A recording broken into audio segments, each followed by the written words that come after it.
favorite ways to put together a great tasting meal in no time is to have a protein and something green, but to have a really good bread. Now, I love to make homemade bread, but I don't always have the time to let it rise. And that's why I came up with this cream cheese quick bread. It's absolutely delicious, but the star of the show is the creamy orange honey butter that we're going to put on top of it when we're done. And it's super simple. There seems like a few ingredients here, but it's not a big deal because they all go dumping into one bowl and it bakes off in one pan.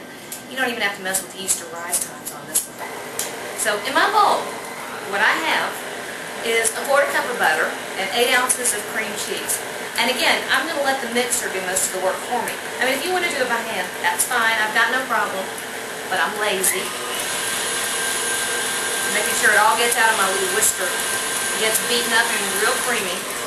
And this is a classic quick bread method. All we're doing here is creaming together our wets, and then over here I've mixed together the dries. So to our cream cheese and butter, I'm going to add 1 cup of white sugar. Ooh, got fluffy. I'm going to give it just a minute to come together. And my next step is going to be to add 2 eggs. Now, you know, if you're baking, I'm not real big on cooking times, but with baking, it's a little bit different. I know that all of my ingredients were at room temperature, so my batter is going to be at room temperature. Here's the first egg, and let it come in. So when you're baking, if everything starts at a consistent temperature, you should be able to tell a pretty accurate cooking time. So you don't have to use my ever-present meat thermometer when you're dealing with bread. Although I have. So I've got 2 eggs in there. And this is where you're going to think I'm crazy, but it's one of the greatest tricks I know when you're making quick breads or muffins, either one. See my banana? He actually went in the freezer and he's good and squishy. When I brought him out of the freezer, I nuked it. Now, it's not lovely, I will admit that. But for some reason, when you have frozen a banana, the flavor intensifies like you wouldn't believe. Now, another cool thing you can do, if you want to, you can roast it for a few minutes in an oven. And then it's one of the best ways to add really good moisture to a quick bread or to mashed sweet potatoes. Anything that you want a little bit of and you want that intensified flavor. Alright, our last wet ingredient, and this is the star. I've got 2 tablespoons of orange zest. Now, I had little bitty oranges, so it took 2. But I've also got 2 tablespoons of orange extract. Get it in the little bottles at the grocery store.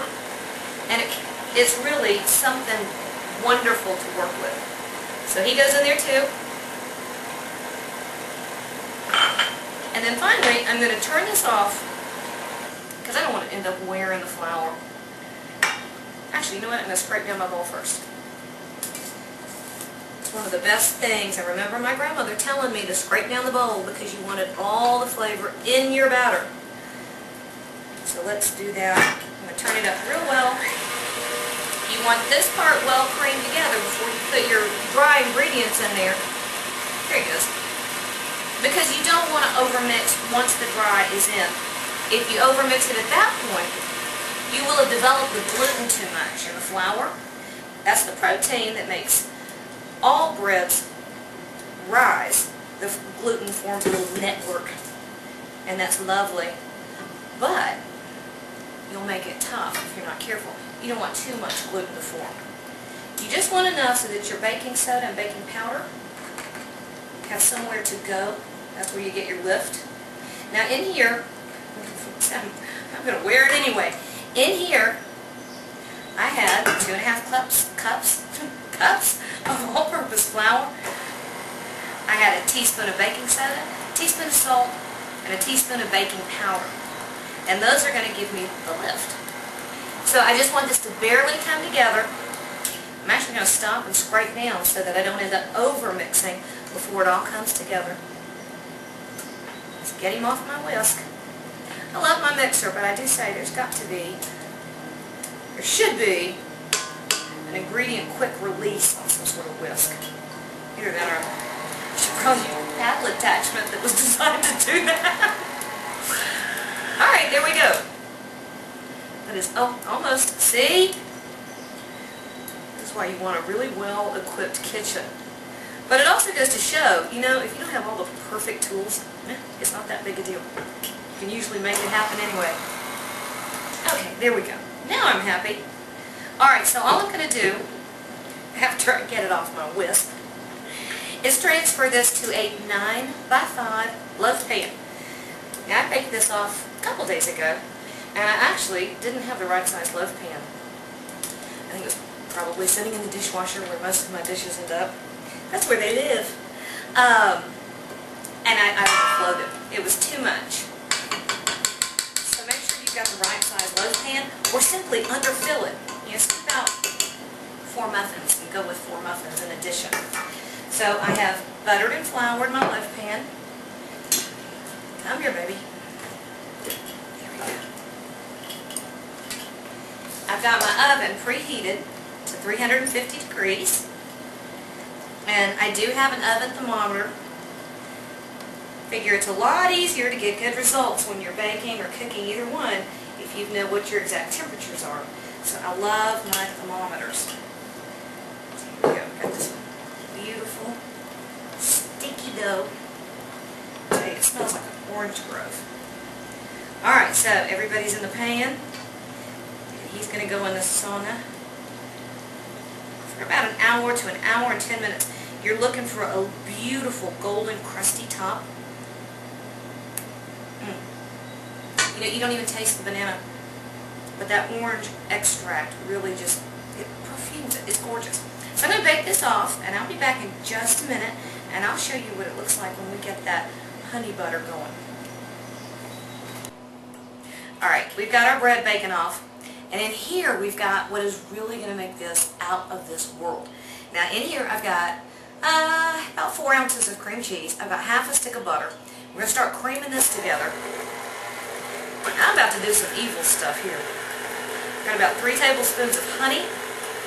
Let's see if I can get this in here without redecorating my kitchen or myself.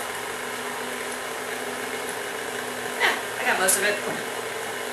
I've also got a 1/4 cup of orange juice concentrate. And finally, I have a tablespoon of orange zest. Now, that's all there is to this part.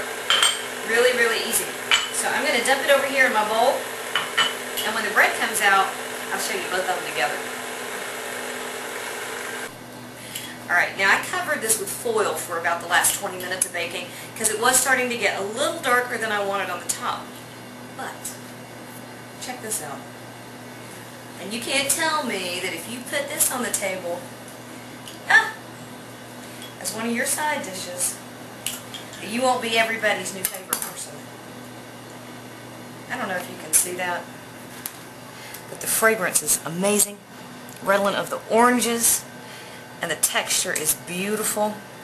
And then, if that weren't enough, we got to take a good thing and make it ridiculous.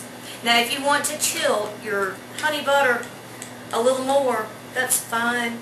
I didn't take the time because I don't mind a drizzle.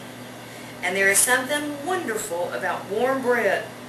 And if you don't put cold butter on it, it melts all together and becomes one.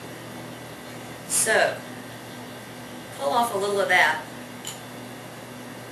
And that is cream cheese quick bread with creamy orange honey butter, and it's fabulous.